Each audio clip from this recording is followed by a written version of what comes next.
ILP integrasi layanan primer. Nanti kalau Bapak Ibu ke Puskesmas nanti ada sedikit perbedaan di sisi pelayanan. Ya, itu kalau di kesehatan, tapi kalau di makanan minuman nanti bisa diperhatikan juga lebih banyak terkait dengan higien sanitasi yang akan bisa dikelola oleh teman-teman kita sanitarian yang ada di Puskesmas. Kemudian juga yang kedua itu sebenarnya ada keamanan pangan yang diampu oleh petugas farmasi, tapi mungkin karena kesibukan di level Puskesmas kita tarik ya keamanan pangan itu dengan kita menjalankan kayak gini TKP seperti ini ya. Higien sanitasi yang belum disyarat, kemudian bahan baku, bahan tambahan yang berlebih ya, itu juga akan mempengaruhi kesehatan secara keseluruhan karena sudah kemudian juga aman ya, nanti bisa memberikan dampak kesehatan bagi masyarakat secara keseluruhan. Itu harapan kita bersama ya. Jadi kita berusaha itu juga mempunyai nilai ibadah. Islam mempunyai nilai ibadah, terus juga bermanfaat bagi masyarakat yang mengkonsumsi produk kita. Kira-kira Bapak Ibu ini produksinya apa aja? Masih ada bawang, terus masih ya telur asin masih kerupuk ya, kerupuk telur asin, proses pengolahan. Ini apa nih? Roti Pak. Oh roti. Roti tapi tahan dan lebih dari 7 hari nih? Sekitar ya semingguan. Semingguan. Iya. Bahan pengawetnya apa? Mau tanpa bahan pengawet?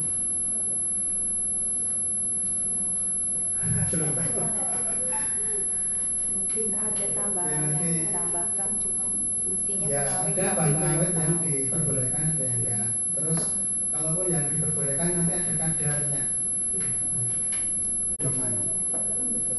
Supaya memang kalau nanti pas pemeriksaan ya pos market ini tidak jadi masalah bagi kita.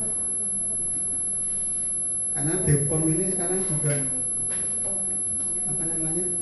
fokus ke pos marketnya setelah beredar, karena satu sisi dengan adanya perizinan digital bisa saya sampaikan nanti kita mengikuti sesi-sesi ini ya, pelatihan PIT ini mudah-mudahan bisa bermanfaat bagi kita semua. Amin. Kurang lebihnya maaf. Wassalamualaikum warahmatullahi wabarakatuh. Waalaikumsalam warahmatullahi wabarakatuh. Sebelum kita memulai materi, perlu kami sampaikan sebagai pelaksanaan acara. Di acara ini sebenarnya kalau PKP itu tuh dilaksanakan dalam jangka 2 hari sebenarnya Bapak Ibu. Makanya kami sampaikan kemungkinannya nanti sampai sore, tapi di kenyataannya nanti biasanya yang setelah kami laksanakan itu jam 1 itu insya Allah udah selesai, kan kami sampaikan. Nah, untuk hari ini kami akan menyampaikan ada 4 materi. Materi nanti ada CPPBIRT, cara produksi pangan yang baik untuk industri rumah tangga, dilanjut dengan bahan tambahan pangan, selanjutnya ada labelisasi dan kemasan pangan, dan terakhir nanti akan ada untuk sosialisasi pemenuhan komitmen. Jadi mungkin Bapak Ibu yang belum tersosialisasi kemarin sempat yang Bapak Ibu hadir di sini mungkin saya WA satu persatu nih. Itu merupakan salah satu tugas yang berat dan mohon maaf sebelumnya karena saya WA-nya kondisi malam hari, jadi saya tidak bekerja, saya sampai di apotek, saya mau WA Bapak Ibu. Sebenarnya sebelumnya kami sudah memberikan tugas ke TSL-nya Pak Bapak Ibu, tenaga sanitarian lingkungan, untuk mendata pelaku usaha yang sudah punya izin namun belum mengikuti PKP. Hadir semua, jadi output kami bisa lebih cepat tercapai. Karena Nyun Sewu, kami setahun itu ada jatah 250 orang untuk pelaku usaha yang memang belum pernah mengikuti penyuluhan keamanan pangan seperti itu. Nah, di bulan Juni lagi kami mendekat di daerah selatan. Kami telah melaksanakan di seperti itu, karena proses sampai idealnya bisa dikeluarkan dari tubuh, tapi ada bahan-bahan yang tidak bisa dikeluarkan, yang tertahan di organ-organ kita, terakumulasi. Contoh misalnya logam berat ya, logam berat itu terakumulasi, dan makanya menimbulkan banyak penyakit ya. Kadang-kadang usia muda sudah kena liver karena ginjal. Nah, itu dari sebetulnya banyak faktor, salah satunya adalah makanan. Kemudian obat juga pengaruh juga ya. Kalau konsumsinya terlalu berlebihan, ginjalnya nggak kuat, livernya nggak kuat. Karena itu sebagai proses penawar racun yang ada di sebagai organ utama penawar racun yang ada di tubuh. Kemudian juga dari kualitas bahannya itu tetap bisa mempunyai kandungan gizi yang jadi kebutuhan tubuh kita, Bapak Ibu. Jadi kalau itu sudah memenuhi syarat, kemudian bermutu, bergizi, ya itu yang berkualitas. Tapi sekalipun bermutu, bahan makanan juga tidak boleh berlebihan. Contoh misalnya lemak, kalau berlebihan juga nanti menimbulkan kolesterolnya tinggi. Kemudian gula juga kalau terlalu banyak juga nggak bagus, bisa menyebabkan diabetes. Kalau insulinnya nggak kuat, kalau insulinnya kuat masih bisa sehat-sehat saja.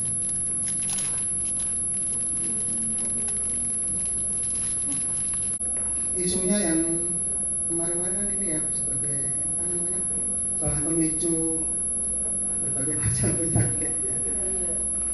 Ya kita nggak tahu, kadang-kadang di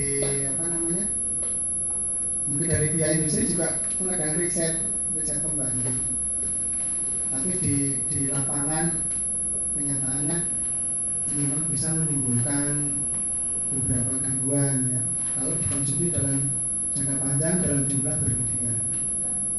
Nah, ternyata memang anak-anak kecil. Salam Dewan Dinas Kesehatan Kabupaten Brebes, dan saya ucapkan terima kasih untuk Bapak Ibu yang sudah hadir di acara PKP pada hari ini.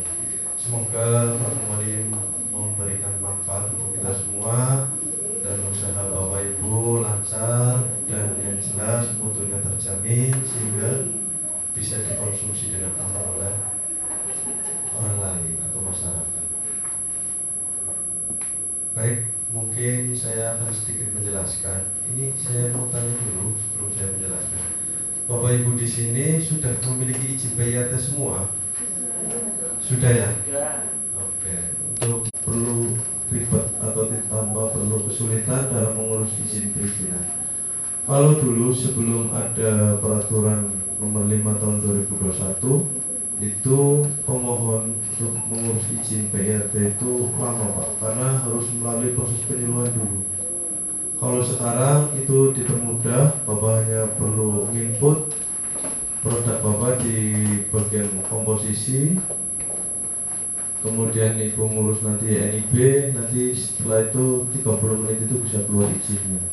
Tapi setelah nomor izin keluar, ada satu hal yang perlu atau yang wajib Ibu lakukan, yaitu nanti ketika saya Mbak Yuli datang ke sarana Bapak Ibu juga harus siap secara elektronik sektor kesehatan atau sertifikat standar pangan rumah tangga.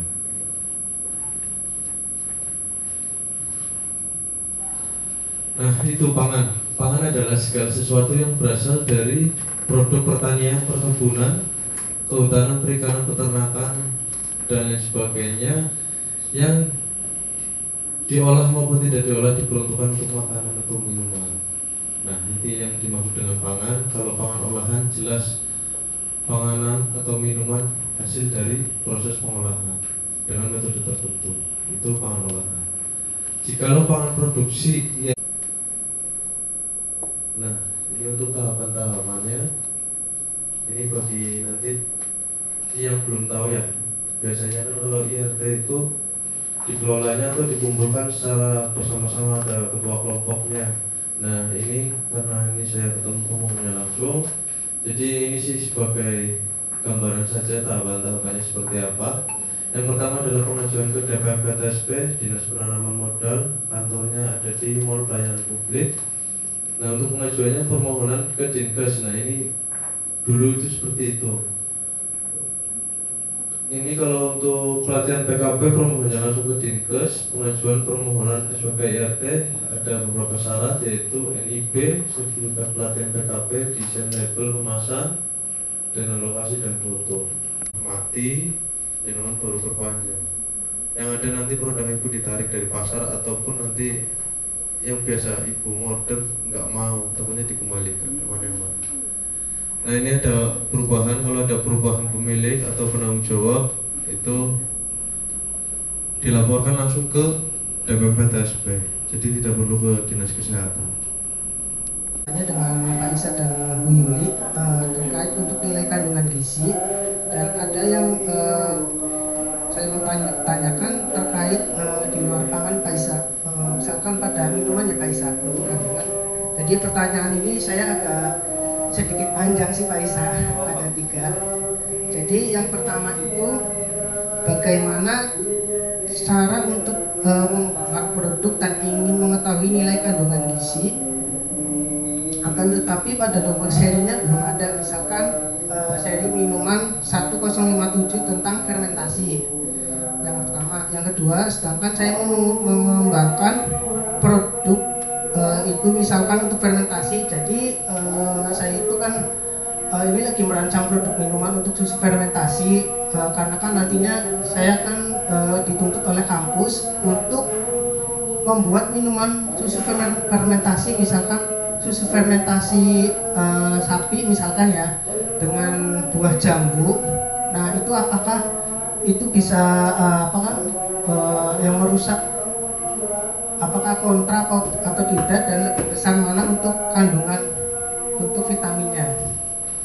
Fermentasi itu sebenarnya bukan produk PRT Mas, itu produk BPOM MD. Jadi untuk ngurusnya ya di BPOM itu. Nah untuk bekerja sama, monggo jikalau kampusnya itu ada program untuk penelitian atau untuk pengembangan produk fermentasi, monggo nggak apa-apa pakai itu. Tapi kalau untuk di komersil itu lebih baik ya ngurus sendiri ke BPOM MD gitu. Karena nanti klaimnya berbeda, klaim universitas atau klaim produk jenengan gitu. Mungkin itu jawaban singkat saya. Mungkin Mbak Yuli ada tambahan? Fermentasi itu tuh membutuhkan proses yang betul-betul harus diawasi ya. Terus sebelumnya saya tanya dulu, produk minumannya jenengan itu tahan nggak untuk penyimpanan suhu kamar lebih dari 7 hari?